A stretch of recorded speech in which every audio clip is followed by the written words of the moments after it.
예, 오늘의 모닝 브리핑 시작하겠습니다. 미국의 ADP 민간 고용이 예상치 하회하면서 금리가 내려가는 그런 모습을 보였고, 특히 캐나다가 이제 금리 인하를 단행했거든요. 그리고 이제 추가 인하도 이제 시사를 했습니다. G7 국가 중에서 가장 처음 금리를 내린 건데, 이후에 이제 ECB, 유럽도 이제 금리를 내릴 예정이죠. 그러니까 금리가 내려가기 시작했다는 점을 좀 주목을 해야 될 것 같고, 엔비디아가 시가총액 3조 달러 돌파했고 애플을 제치고 시가총액 2위로 올라섰습니다. 오늘 반도체주가 이제 강하게 올라가면서 시장을 주도한 그런 이유가 됐고요.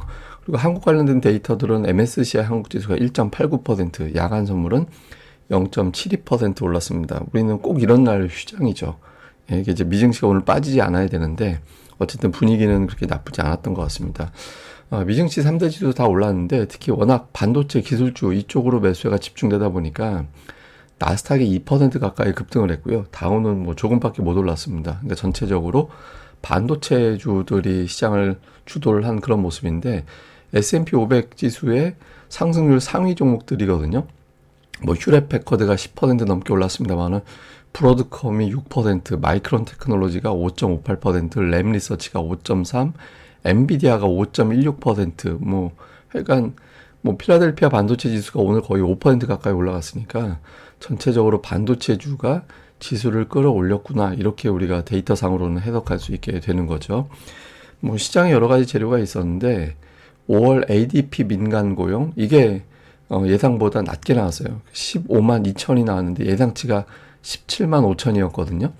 그리고 4월 수치도 당초에 19만 2천인 줄 알았는데 18만 8천으로 수정이 됐어요. 그래서 어쨌든 고용 데이터가 계속 줄어들고 있잖아요. 그래서 고용 데이터가 줄어들고 있는 데다가 또 하나 살펴보니 임금 상승률도 세부적으로 좀 보니까 이직한 사람들, 그러니까 이직한 사람들의 임금 상승률은 계속 내려가고 있고, 그 다음에 이제 현재 제자리를 지키고 있는 사람들의 임금 상승률은 정체되고 있고. 근데 이게 이제 왜 중요하냐면 이 격차가 크면 클수록 사람들이 내가 직장을 옮기면 월급을 더 많이 받겠구나, 이렇게 생각하는 분위기가 만들어지는 거고, 그거는 임금 상승률을 높이는 이유가 되거든요. 그러니까 이직하면 월급 더 많이 받으니까 사람들이 막 계속 옮겨 다닐 거 아니에요. 그러면 한 사람당 평균 받는 급여의 수치가 올라가게 되고, 그거 자체가 물가가 높게 잡히게 되는, 인플레이션이 높게 잡히게 되는 그런 이유가 되는 거죠. 근데 직장을 옮겨도 임금 상승률이 계속 내려가고 있다라는 거는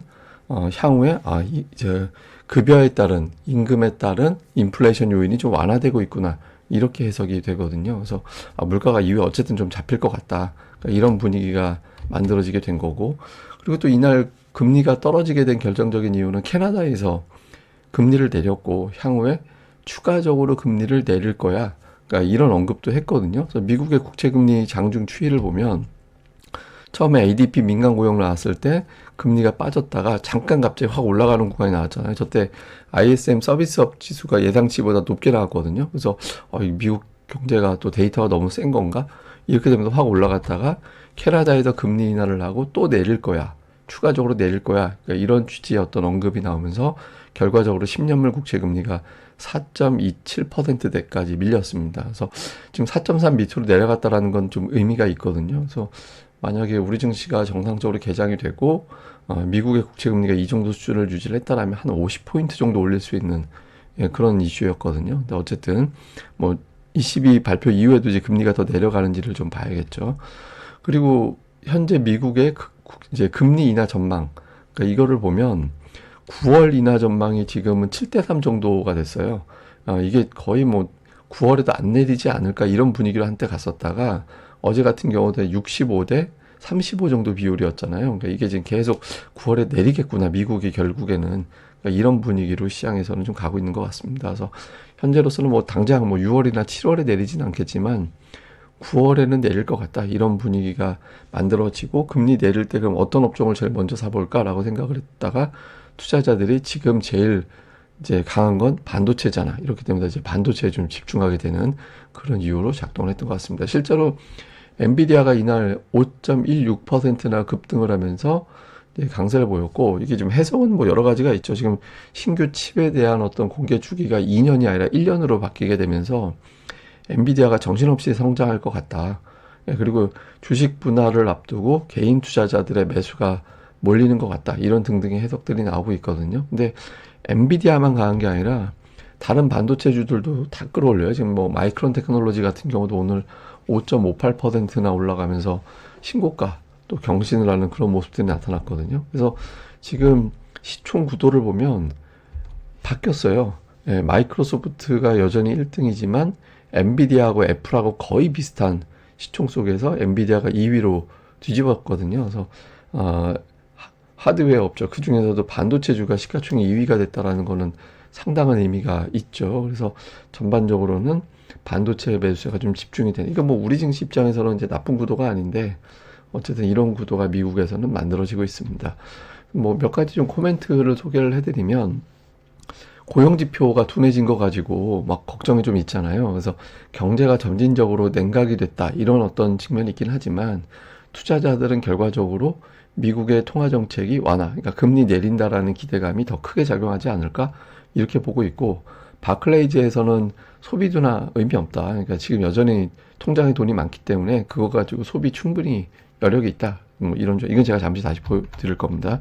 예, 그리고 이제 뱅크 오브 아메리카에서는 조금 걱정된다라는 취지의 이야기도 했습니다. 그러니까 AI주 추격을 위험하다 이런 주장을 하고 또 다른 곳에서도 지금 AI주 주가 상승이 산업 성장을 너무 앞서간 것 같다. 예를 들어서 뭐 지금 AI가 한 10년 후에 벌어질 일이 있다면 지금 25년 이후에나 벌어질 일을 투자들은 10년 후에 바로 벌어질 걸로 착각을 하는 것 같다. 뭐 이런 주장도 일부에서는 있었습니다. 근데 어쨌든 뭐 그거보다는 오히려 반대로 AI가 더 빠르게 성장할지도 몰라. 뭐 이런 주장들이 좀 있죠. 그래서 좀 보수적인 의견도 있지만 투자자들은 좀 더 빠르게 성장할 것 같다라는 쪽에 힘이 실리는 것 같습니다. 그리고 로이터에서 경제학자들 116명 대상으로 설문을 했거든요. 그래서 9월에 인하할 것이다라고 보는 사람이 74명 정도 됐고 그 중에서도 68명은 연내 2번 정도는 금리를 내릴 것 같다.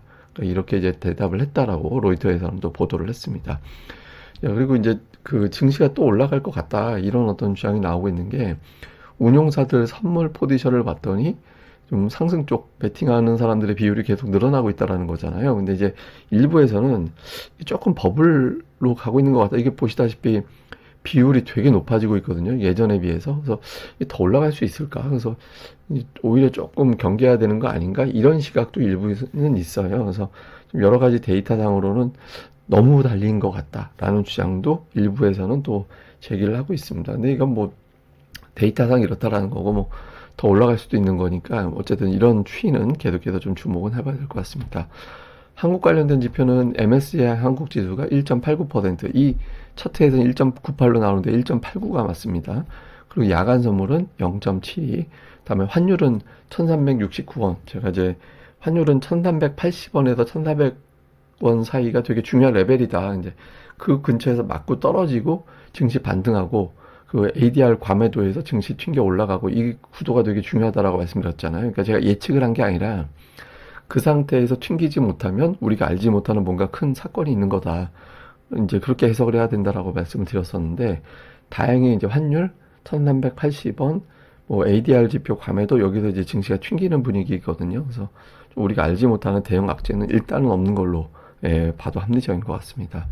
자, 시장을 좀 정리해 보면 금리가 빠졌거든요. 근데 제가 그 지난주에 뭐 계속 국채 발행 일정 막 이 말씀 드렸었잖아요. 그 지난주에 국채 발행이 미국에서 너무 많이 진행이 됐고 그 국채 발행이 진행이 될 때 이제 사람들이 뭐 금리를 높이기 위해서 막 이것도 악재 저것도 악재 막 부풀리면서 금리가 올라가도록 막 유도를 하는 그런 측면이 좀 있거든요. 그러니까 제가 이제 이걸 복습 차원에서 말씀드리는 거니까 다음에 혹시 또 국채 발행 일정이 잡히고 그 규모가 크다 하면 그 주간에는 증시가 좀 힘들겠구나.